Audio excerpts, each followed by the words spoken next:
তাকে দেখেই রাষ্ট্রপতি সঞ্জীব রেড্ডি বলেছিলেন, you have achieved in the history in your country, you are the brave freedom fighter who has first declare independence of Bangladesh. কাজে তার কথার মধ্যে থেকে স্বাধীনতার ঘোষক এবং কথার মধ্যে থেকে মুক্তিযুদ্ধের বিষয়টা চলে এসেছিল।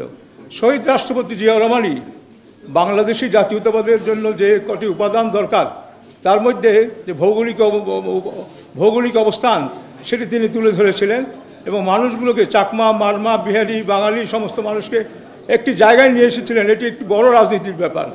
এটা তখনকার সময় কেউ চিন্তা করতে পারেন নাই, কারণ ভাষা দিয়ে জাতীয়তাবাদ হয় না। ইরাকে ভাষা আরবি, সৌদি আরবের ভাষা আরবি, ভারতের দিকে তাকালে দেখা যাবে বিভিন্ন জাতি এবং গোষ্ঠী ভারতীয় হিসেবে পরিচিত।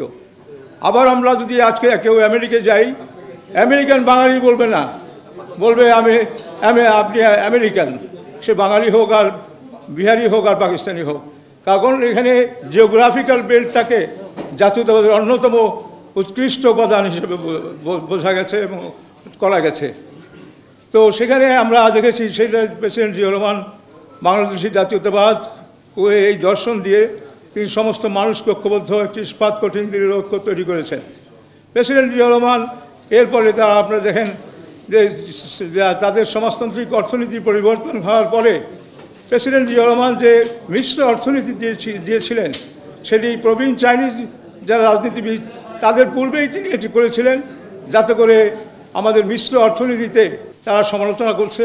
কিন্তু আমরা যখন দেখি প্রেসিডেন্ট জিয়াউর রহমান যখন সঞ্জীব রেড্ডির সাথে দেখা করতে যান 1977 সালে, তাকে দেখেই রাষ্ট্রপতি সঞ্জীব রেড্ডি বলেছিলেন, ইউ হ্যাভ অ্যাচিউড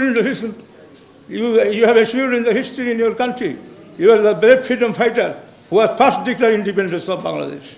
কাজে তার কথার মধ্যে থেকে স্বাধীনতার ঘোষক এবং কথার মধ্যে থেকে মুক্তিযুদ্ধের বিষয়টা চলে এসেছিল। এবং প্রেসিডেন্ট জিয়াউর রহমান যে স্বাধীনতার ঘোষক ছিলেন, এটা আমরা দেখেছি।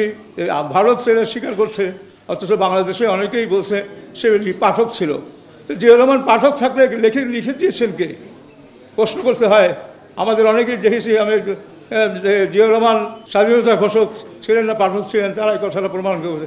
ইতিহাস বিকৃতি করতে চায় এবং এই ইতিহাস বিকৃতি নয়, বরং আমাদের সঠিক রাজনীতি নিয়ে আসতে হবে, যাতে আগামী দিনে প্রেসিডেন্ট জিয়াউর রহমান এবং বাংলাদেশের রাজনীতি, বাংলাদেশের মানুষের আন্দোলন সংগ্রাম সবকে ঐক্য পরিণত করে সরকারের পতন করাতে হবে এবং এই বিকৃত ইতিহাসকে তুলে আমাদের পতনের মধ্যে দিয়ে এই সরকার পতন হবে।